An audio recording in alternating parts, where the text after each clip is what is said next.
Berapa halaman dia?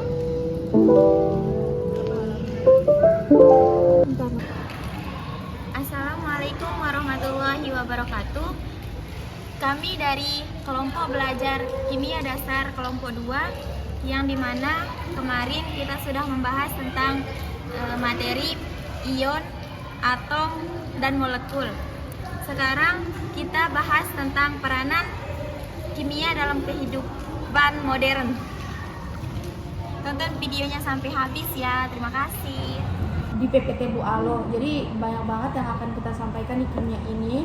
Jadi yang pertama itu di PPT itu akan dibaca oleh Sriyanti Ibrahim. Peran kimia dalam kehidupan modern.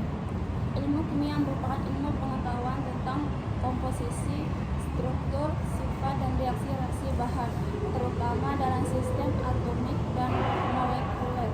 Obat yang kita gunakan untuk mengobati berbagai macam penyakit merupakan bahan kimia, baik organik maupun anorganik.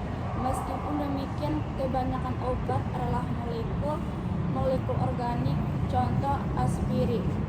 Aspirin secara kimiawi dikenal dengan nama asam asetil salisilat. Senyawa awal aspirin adalah salisin yang ditemukan dalam batang kayu. Meskipun demikian, aspirin juga dapat dengan mudah dibuat dari fenol dengan reaksi Kolbe.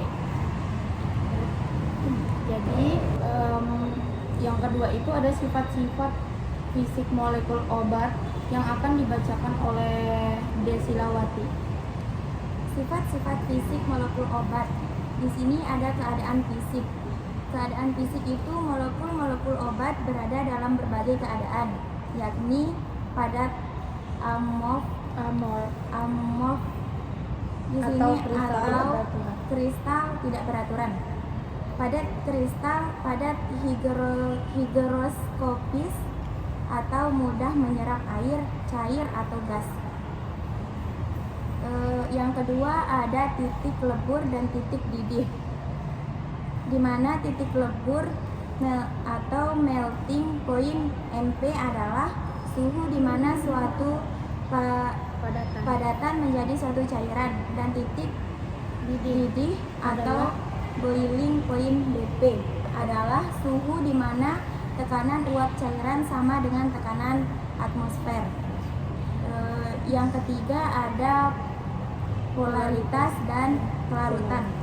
Kelarutan merupakan banyaknya solut yang dimana dilarutkan pada pelarut tertentu. Pada kondisi tertentu, senyawa terlarut disebut dengan solut, dan cairan yang melarut disebut dengan pelarut atau solvent. Yang keempat, yang secara bersama-sama membentuk suatu larutan. Yang keempat, ya. Yang keempat itu ada sifat asam basa dan pH. Spesies yang kekurangan elektron yang menerima suatu pasangan elektron disebut asam, dan spesies yang memberikan elektron disebut dengan basa. Di mana teori asam basa terdiri dari 1. Teori asam basa Arrhenius, 2. Teori asam basa Bronsted-Lowry, dan yang ketiga teori asam basa Lewis. Ntar lagi deh jelasin. Sehingga menjadi ini plus sama min. Karena ini menerima dari H2O, penerima dari asam, sehingga dibilang basa. Kan ini NH3, karena sudah diberikan maka menjadi NH4 plus. Nah, yang H2O asam, karena dia sudah memberikan ke basa, menjadi OH min. Asam dan yang mana zat yang merupakan basa dari suatu reaksi asam basa berdasarkan teori asam basa Lewis. Nah, di video kemarin kan yang saya upload itu adalah tentang teori apatnya, bagaimana cara menentukan yang mana pasangan asam basa konjugasi dari suatu reaksi asam basanya. Nah, jadi di sini khusus untuk yang Lewis. Oke. Nah, jadi bagaimana caranya? Apa saja yang harus kita perhatikan dalam menentukan mana asam dan basa dalam teori asam basa Lewis ini? Sekali ya untuk tahu atau paham definisi itu ya sebelum kita mulai ke yang lain-lainnya. Nah, menurut si Lewis, asam itu adalah zat yang menerima pasangan elektron atau akseptor ya. Sedangkan basa adalah zat yang memberi pasangan elektron.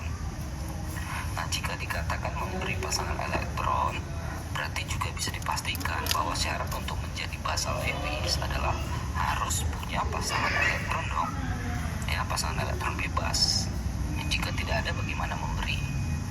Ya, jadi sebenarnya itu salah satu kuncinya. Jadi kalau ada kita ketemu senyawanya yang di dalam senyawa itu ada atom atau pusatnya yang punya pasangan elektron bebas, nah itu kemungkinan dia akan menjadi basa Lewis. Oke, kita coba dulu deh memahami reaksi yang di bawah ini ya. Ini adalah reaksi antara H+ dengan NH3 yang menghasilkan NH4+. Oke, kita tahu hidrogen itu golongan 1 ya, 1A berarti kan elektronnya 1. Kalau 1 itu dilepas kan dia menjadi H+ ya, berarti H+ itu tidak memiliki elektron lagi. Nah, itu satu ya, poin penting ya. Lalu NH3 kita ingat ya, N itu golongan 5, 3 yang single berikatan dengan H ini 3-3-nya. Lalu N itu masih punya sepasang elektron bebas ini. Elektron yang yang ini begini itu kan kelas 10 ya, bebas jadi ya. mudah-mudahan masih ingat. Oke, lalu sepasang elektron bebas ini akan menyerang ke sini ya, menjadi jembatan lah ya, menjadi pengikat Berarti yang ini ya, antara yang NH3 ini ya, dan H+. Jadilah seperti ini. NH4 Dia ke ini itu, plus iya. dan ini Iya. pasangan elektron bebas si N tadi.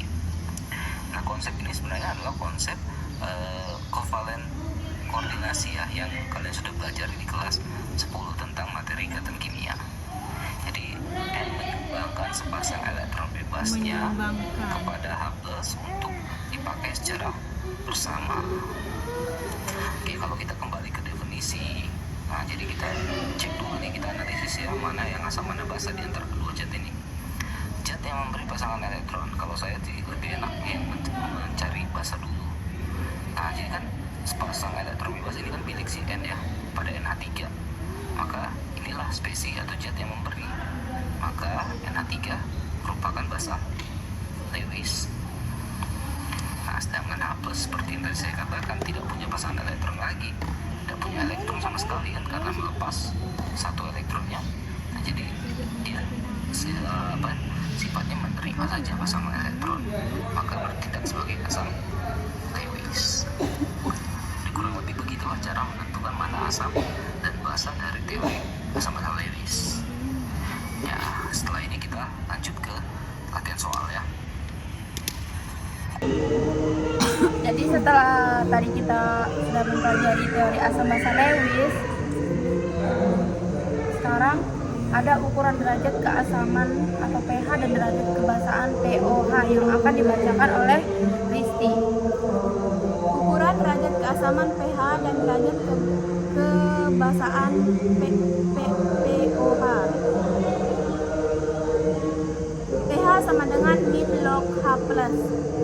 Jika H+ sama dengan 10 min N, maka pH sama dengan N.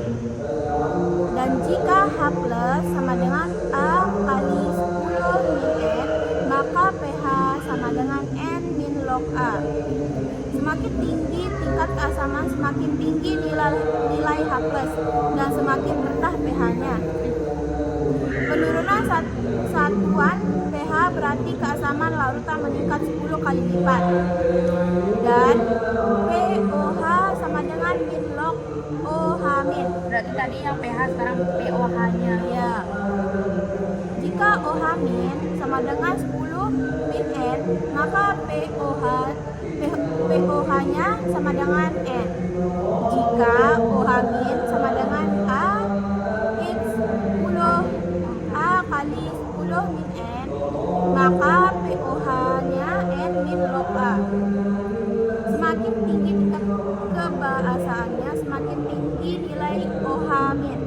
semakin rendah pH-nya. Penurunan satuan pH berarti meningkat 10 kali lipat. Jadi di sini ada tetapan kesetimbangan air atau KW yang akan dibacakan oleh Sriyanti. Reaksi kesetimbangan air H2O atau H+ atau AgI plus OH min KW. AKW. Jadi yang pertama ada Nilai dari KW adalah 10 min 14 pada suhu 25 derajat Celcius. Yang kedua, pada air murni H+ sama dengan OH min sama dengan 10 min 7 pangkat 7 M sehingga pH air murni sama dengan 7. Yang ketiga, jika pada air ditambahkan asam H+, maka kesetimbangan bergeser ke kiri nilai KW. Tetapi 10 min 10 min 14 pangkat min 14 dengan H+ lebih besar. lebih besar daripada OH min. Yang keempat, jika pada air ditambahkan basa OH min, maka kesetimbangan bergeser ke kiri nilai KW tetap 10 pangkat min 14 dengan H+ lebih besar OH min, lebih kecil dari OH min.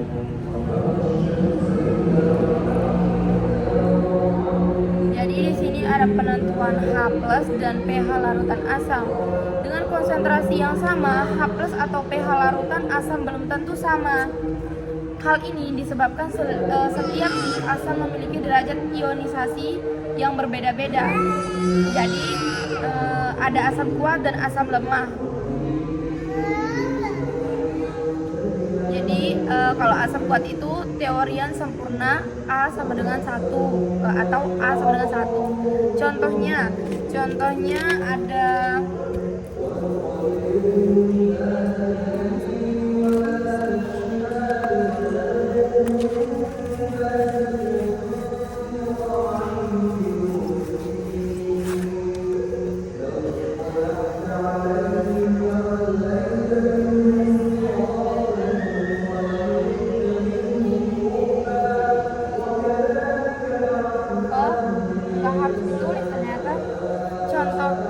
contoh yang sempurna itu ada HCl, HBr, HI, HNO3, H2SO4, HClO4. Nah, terus yang kedua ada sama reaksi ionisasi berjalan satu arah ke kanan reaksi atau reaksi irreversibel. Jadi HCl kayak gini.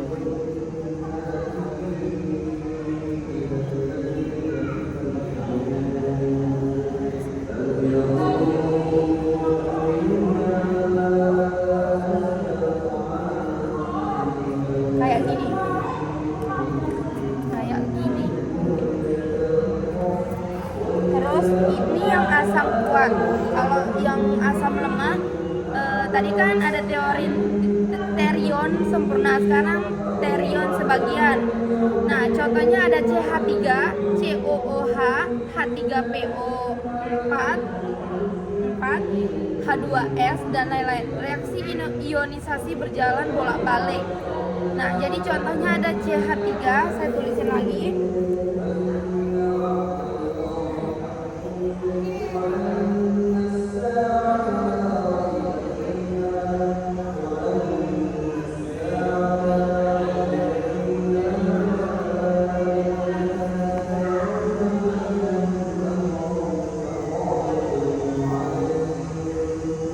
Kayak gini, kan ada CH3, COOH, terus di sini ada lambangnya kayak simbolnya ya.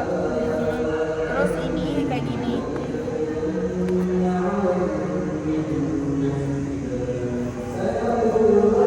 Terus jangan lupa saksikan video kita selanjutnya.